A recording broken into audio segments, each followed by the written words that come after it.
So welcome to Zebra Spotlight. I've got an exceptionally glamorous, very special guest with me today, all the way in Beverly Hills.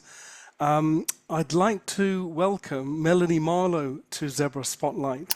Now, for those of you who are fans of Selling Sunset and Million Dollar Listings NYC, you'll probably know that one of Melanie's properties featured in the latest season of Selling Sunset. Absolutely glorious property, and we'll come on to that. But I think I'd like Melanie to introduce herself to our audience. Well, I love that you introduced me as glamorous when I'm sat here in my office looking very studious and not particularly glamorous. But I am from Blighty. I'm a royalist, and I've got my Kate and William cup here.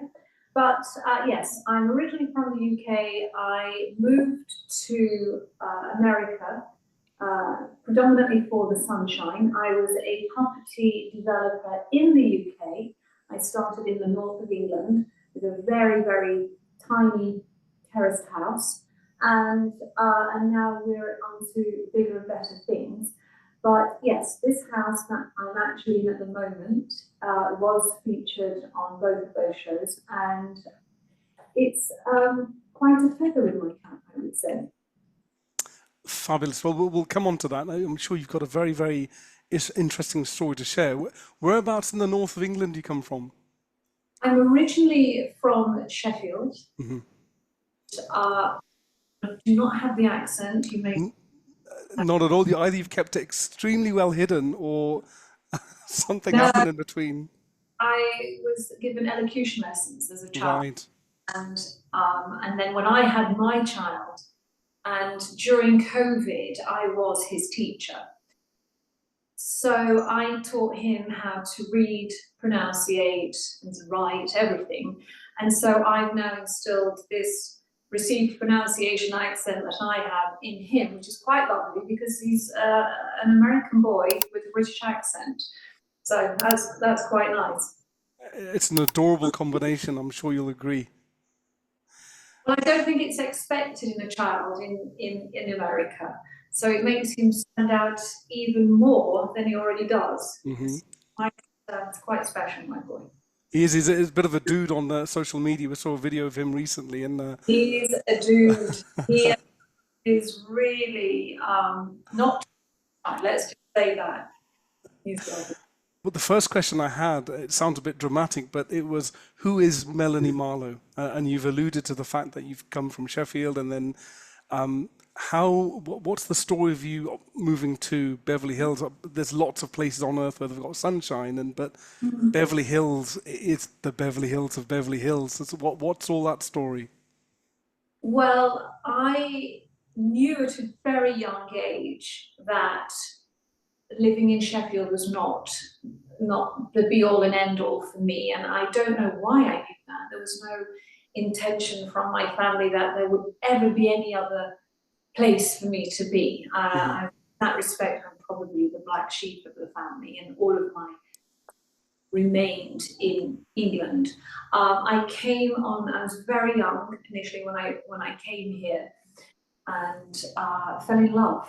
Literally, as the plane was going down, I thought, "Ooh, this feels like home," and then eventually moved here with $500 in my back pocket, and very quickly became established, not in real estate at the time, but knowing that I just felt immediately at home here. Mm-hmm. And was it LA that you moved to first and stayed there, or had you traveled in other places? No, I immediately moved to LA, and then I had a spot of time in Italy, and then I moved back here. And when I moved back here the second time is when I continued my career in real estate, which did start in the UK. So you were doing real estate in the UK prior to this? Absolutely. I was living in Italy, and I started my real estate career in the north of England. And as small as I started, the fear was always there, because I knew if I didn't succeed on the first one, there was not a second one. I think fear is a good driving force to have because I feel like it keeps you on your toes. And Yes. okay, I've got to succeed at this. I've got to succeed at this. This is what I want to do, and failure is not an option. And there was always that. So Hmm. I was very, very much involved in the first renovation. In fact, I was very much involved in most of the renovation Hmm. projects in the UK.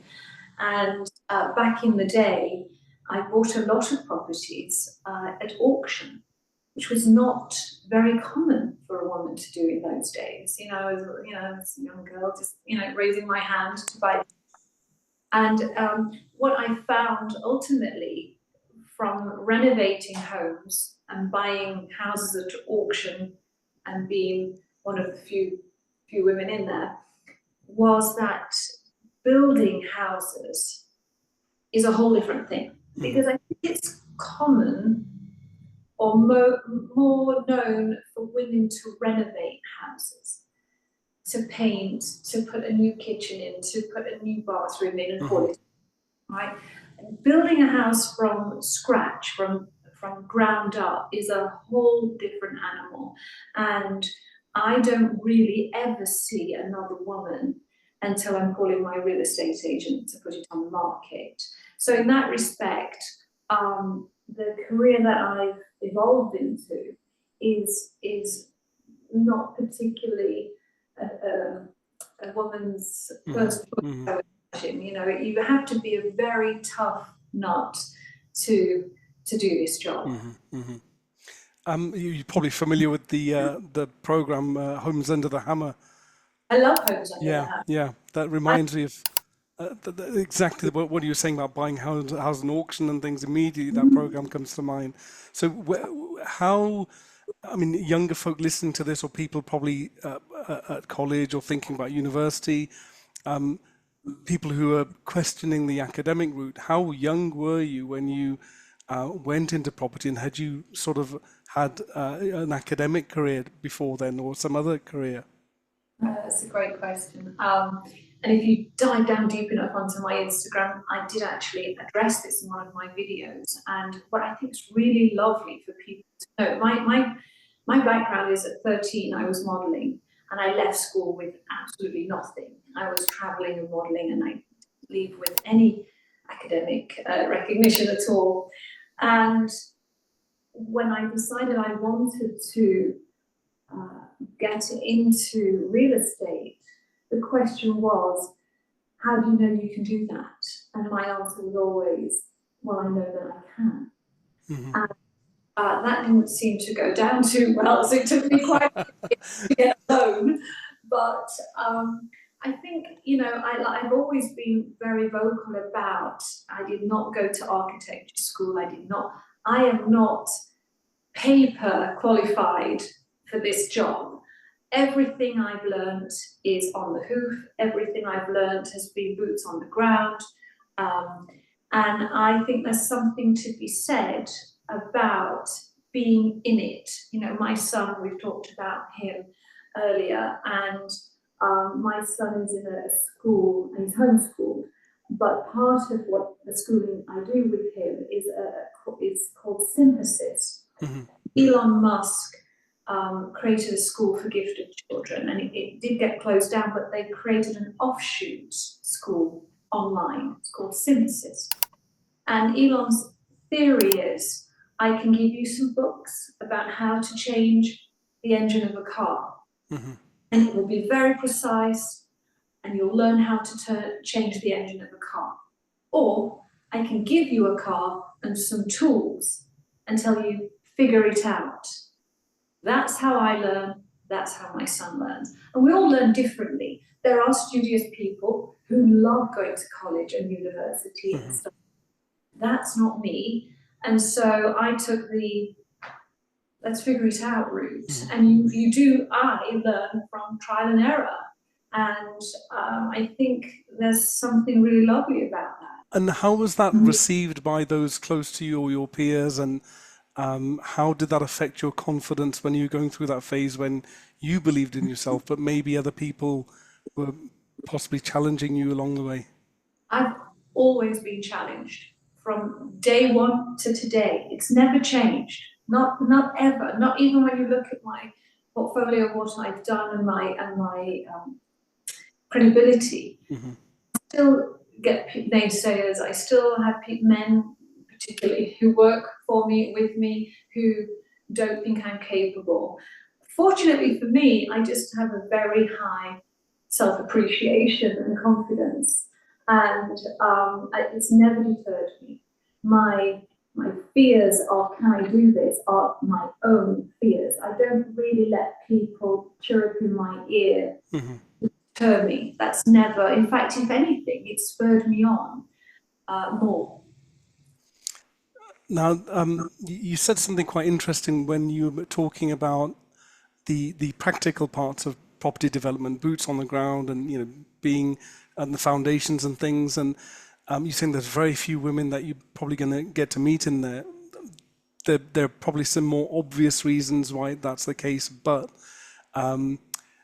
how can people like yourself in your position of leadership and inspiration, how can you see things changing, or what else can be done to encourage more women to enter the sort of property development industry? I'm working on it, believe me. I think one of my was watch this space. I think it's really, really important that we encourage. I must say, when I was on Selling Sunset, I got private messages from England and Italy and Australia, from literally all over the world, and it was the fact you're such an inspiration for doing that, and we admire your work, and there should be more women in your line of work. And I thought, yes, and there should be. And so I have some things in the pipeline that is definitely, hopefully, going to encourage women to seek out these male-dominated roles in real estate. I think it should be very, very interesting change of the tide. I'm a physician, and certainly in my profession, I have to say that the best physicians are women, without shadow of a doubt, particularly in family medicine.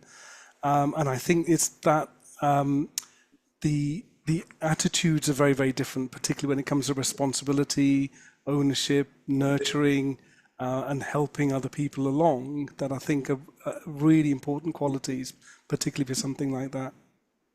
Absolutely agreed.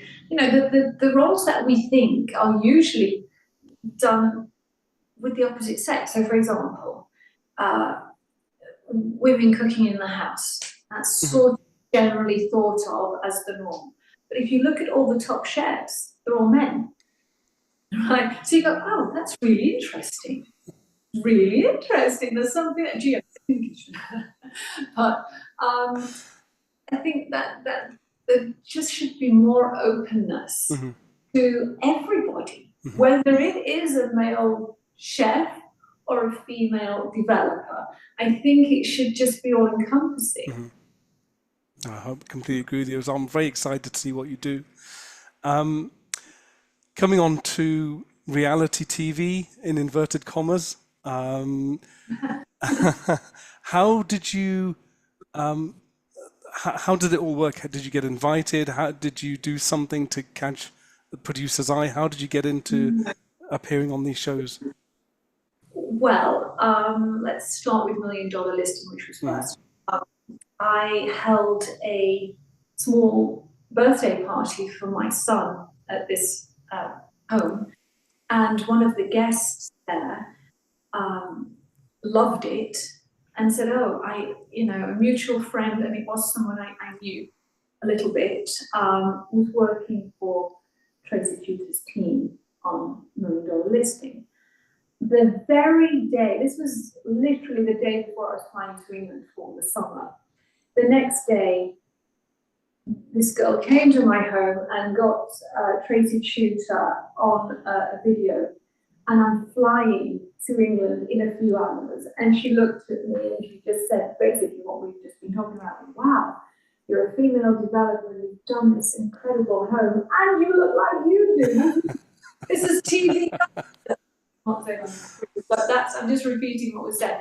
And so if you look at the footage of $1 Million Listing, you'll see I'm not in a lot of it because in Europe for 2 months, so they did a lot of filming with me, not here, otherwise you'd see more in the show. But that's how quick that happened. It was literally one call and go to England and we'll pick you up when we get back, which they did, and that's the footage that you saw. Talking about reality TV, again, I tried to cover all the things that were brought to my attention in my messages line. And, I did mention that there was a storyline on there, which, if I'm going to be frank, it was filmed really, really long time ago. And so I didn't think that it would impact me at all. Because it was filmed so long ago, but I did talk about it on my Insta. You can hear it there. The second one, Selling Sunset, was filmed much later, the next year, in fact. I'm not certain why Bravo took so long to air theirs, and Selling Sunset Netflix aired theirs very quickly. So unfortunately, they sort of collided, which was not a problem, but it would have been nicer if they would be. Selling Sunset, I was getting ready to interview agents because the house was getting closer to being completed. And a friend of mine, I have a lot of friends who are agents. A friend of mine was with Jason Oppenheim's agent. And she just sent him a video of one of my reels from Insta, and he wanted to talk to me straight away. And it was very quick again. He said, "This is a very unique thing I'm going to say, but we're filming tomorrow. Would you like to be on camera?" And I said, "Let's do it. Of course, let's do it." And so both of them were very quick, and both of them just came to me. And I think when, again, we keep talking about females doing this, it's not common. So I think for any television show, it's a great thing, oh, they're doing this. And so I think they both saw the value of that, and there you have it. It's tremendous, and your home that's featured on this, just stunning, absolutely glorious. Oh, thank you. And I must confess, it's much nicer now. Even when I looked at Selling Sunset, we were quite amazed.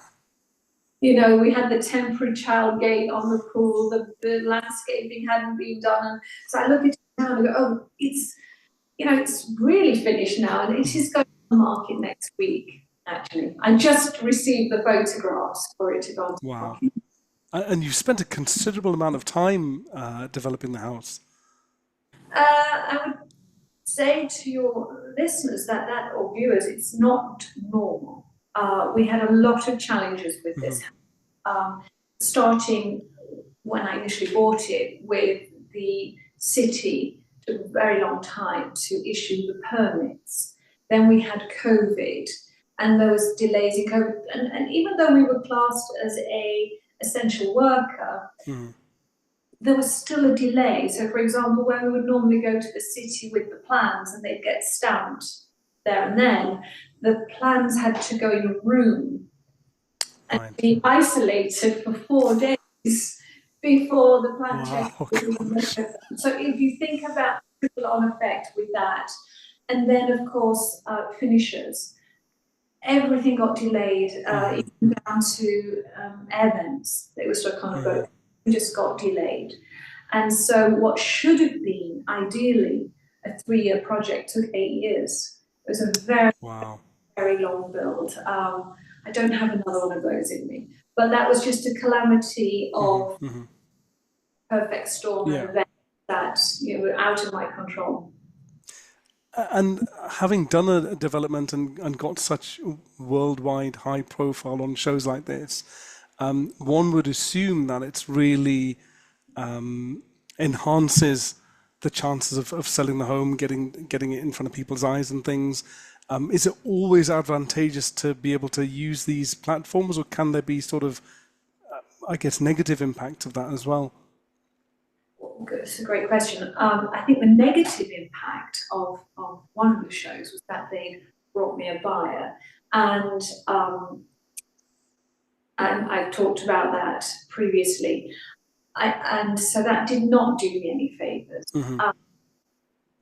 But as I've talked about before as well, developers don't go on these shows to sell their homes because we have absolutely no idea when they're going to be aired. Mm-hmm.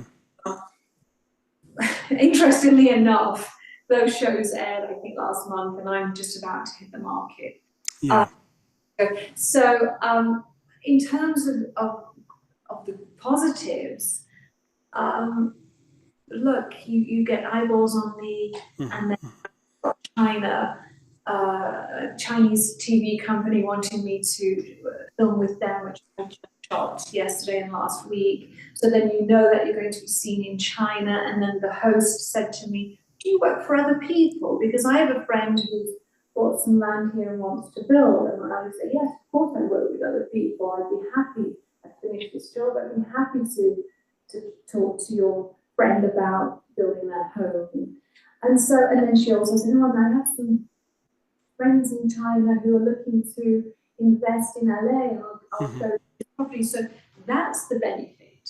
And it is brand awareness and just it's a showcase. You know, the best showcase you could probably ever have is having your home featured on two very popular shows. And in terms of the sort of people who'd buy such a fabulous home, the sort of people who can afford to buy these homes, nowadays, what do super prime real estate owners, what are they looking for in such homes? What are the sort of things that, you imagine you've got $5 million home or a $10 million home, in your case, a $24 million home. What are the things that people really want to make the homes distinctive to justify the cost of getting that home, other than location, of course? Yes, I think COVID changed the way that we live now. And I think the people who can afford certain luxuries in their home is they don't only want one office, they now want two, because generally now there are two people working in the family. They want two of everything. So you'll have one primary bedroom with two bathrooms and two closets. So if you have the luxury of course, in LA, everybody wants a pool. So the living aspect is they want some separation because during COVID there wasn't any separation. And I think that did change how we like to live together. And if you have deep pockets, you will get those things. It's almost akin to when people used to go to lavish country clubs, for instance, for a wonderful spa weekend, or going somewhere to have that sort of experience. I'm assuming nowadays people actually want those experiences on their doorstep. Absolutely. I mean, again, most of the homes in the price range mentioned will have a gym. This house has a gym. This house has a sauna. This house has a steam room. So you're looking at wellness. They want wellness as well. So if you can afford it, these are the things that people are wanting now in that. And of course, I've got to bring it to something that's close to my heart. I'm very passionate about music, but particularly film. And for me, one of the greatest indulgences is spending time with your family, watching movies in the most immersive, in the most immersive way possible. When you're developing such homes, how much interest or how much demand is there from potential homeowners to say, "I want a theatre room," or "I want an extraordinary space that isn't just a TV on the wall"? Yes, and again, that goes back to what on the checklist. And I saved this one to last because I knew you were going to ask. Movie theatres are something that, in that price range, that's an expectation, and that everybody wants. My house. a movie theatre as well. So everything's wired to have that immersive sound, and that is a very big requirement. So yeah, you're not on your own. People love to get cocoon. And again, I think also that goes back to COVID, where we couldn't go to the movie theatre. Well, there's a movie theatre here. So yes, that surround sound where you feel like they're almost, you're in it, is very much on the priority list as well. Have you heard of a Bel Air theatre, or the Bel Air service for movie theatres at home? Should I? Well, probably, perhaps. So this is it's a subscription only service where you can have the movie that comes out at the commercial movie theatre at the same time, because you may be you have to have the right equipment at home, because it's digitally encoded, and it's a subscription service, and it's obviously for those people who probably can't go to the commercial theatre for lots of reasons. I think that's wonderful. I've not heard of it, so you must. So it's something we can introduce you to. No, I think it's really, really fun. And I think also, giving that movie theatre experience, plus we all want movies first, don't we? But having that movie theatre experience where you build a concession stand, or maker, it just makes that experience feel even more real without having to go out in the cold. It doesn't get cold. It is. You want an authentic, an authentic way of escapism, if that makes any sense. I think that's exactly what we're craving. Life is very busy. It's very stressful. It's not how it used to be when we were young. It's very, very fast paced. So I think now your home is your sanctuary. Whatever that looks like, whether it is having that movie theatre experience, that's what our home is now. And as developers, we're all looking at how do people live? What do people love to do in their homes? And so that when you get your viewer in, does this house speak to them? So I always try to leave a few flexi spaces as well. The person buying it can be involved a little bit in what it is they want. So my back garden, for example, is quite bare. I've done basics, because do you want me to build you a pergola there? Do you need an outside bar? What is it? How do you live outside? And then they've got a little say about their home, not just buying a home. So I will stay on afterwards to sprinkle some magic dust of what the actual buyer wants me to do. Well, it's fabulous.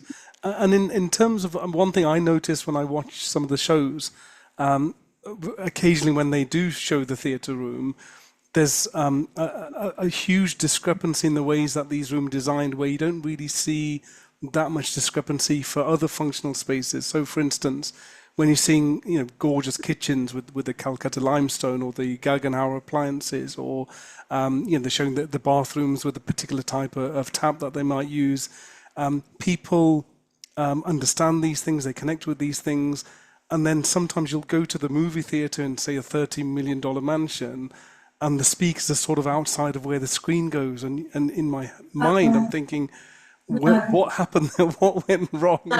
I would be surprised if they put that in a 13 million. Shame on that. Exactly. With you, and that should not happen in a 13 million. But personally, I like my movie theatres to not feel like a movie theatre. I did not build the steps down with the chairs. I think that's not my vibe. I want it to feel like a cozy, comfortable space with big sofas where I can lay down with a blanket and make it more inviting. And when we're there, that we're all on the same space. We're not staggered down. We can't see each other on tour. You think about, oh wow, I didn't see that. If you're on a staggered step down. So I did not do that. It's a bit of old. I'm always trying to think forward, so I didn't. didn't appeal to me. But the speaker thing now, they should all be hidden. They should all be in walls. They should all be things you shouldn't see anything.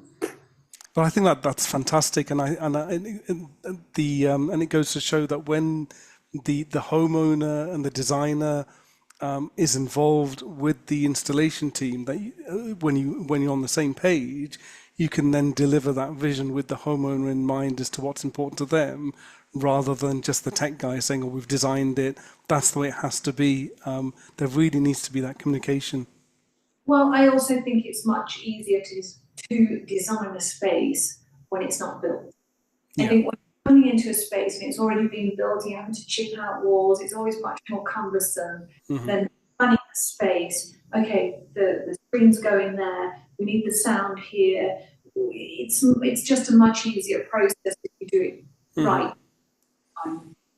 And I mean, coming back to your career in property development, obviously people skills and leadership and things like dealing with snags and members of the public, where where have you learned these skills as time has gone on? Did you have to do any sort of formal training or coaching or anything like that? Or are you just inherently just amazing with dealing with people and then influencing them as to what to do to get to a certain level? That's a great question too. Communication is key. I have in the past, I'm qualified as a cognitive behavioral. I Oh, okay. done some training and in communication.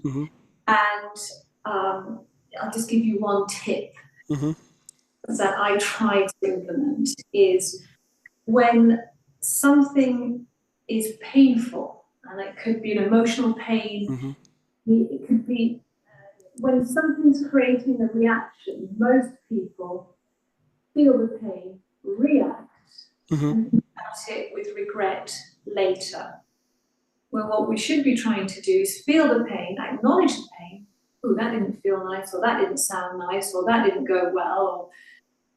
But feel it, acknowledge it, think about it, right? That's when we're doing the acknowledgement, and then act on it logically. And so a lot of building a house, loads of things go wrong every day. Every day. And if you were to react, you're upset, you're angry, you're hurt, and you react, it just would just continually get worse. Whereas I wish that hadn't happened. Okay, it has. Right, how do I fix it? And if you try to think and act rather than feel and react, I think you're in good stead. Fantastic. Just had a mini therapy session. I appreciate Yeah, that. there you go. Woman of all trades, what can I tell you? I think that's absolutely fascinating. And so now that you're obviously in just such a glorious place, do you ever visit the UK to see family, or do you ever come back for any other reason? I come back to the UK every summer. I will always come back to the UK every summer. I go to Royal Ascot every year. I love my royal family. I know that you can take the girl, take the England out of the girl. And I've actually found a lovely place in England that I'd love to renovate. So whether that's on camera or off. But Interesting. yes, yeah, it's quite lovely. Well, I'm sure we'll have to get you and John Cordwell doing a project together, perhaps. Actually, that's the new point. This house just got finished, so now I'm looking for my project. Interesting. When you're coming back to the UK, it'd be amazing to arrange some very special experiences for you. I think you'll have a lot of fun. And on behalf of the audience, it's been absolutely fascinating listening to your story. I think you are an amazing inspiration. There's something very special about you when I watched you on Selling Sunset, which is why I had to get in touch with you. Thank you for just being so open and being just generous with your time. I'm really excited to see what you do for the rest of the world. And just wish you all the very best in everything. We really look forward to seeing everything that you do in future. And best of luck for bringing up your son and seeing what he gets up to. Well, yes, watch this space. He's a go-getter like his mummy. But thank you for having me. Thank you for reaching out. Again, I'm always wanting to talk about empowering and being inspirational, so I appreciate it. Allow me to have this platform to talk again. Thank you so much. All the best. Thank you. Bye bye. Bye bye. Bye. Bye.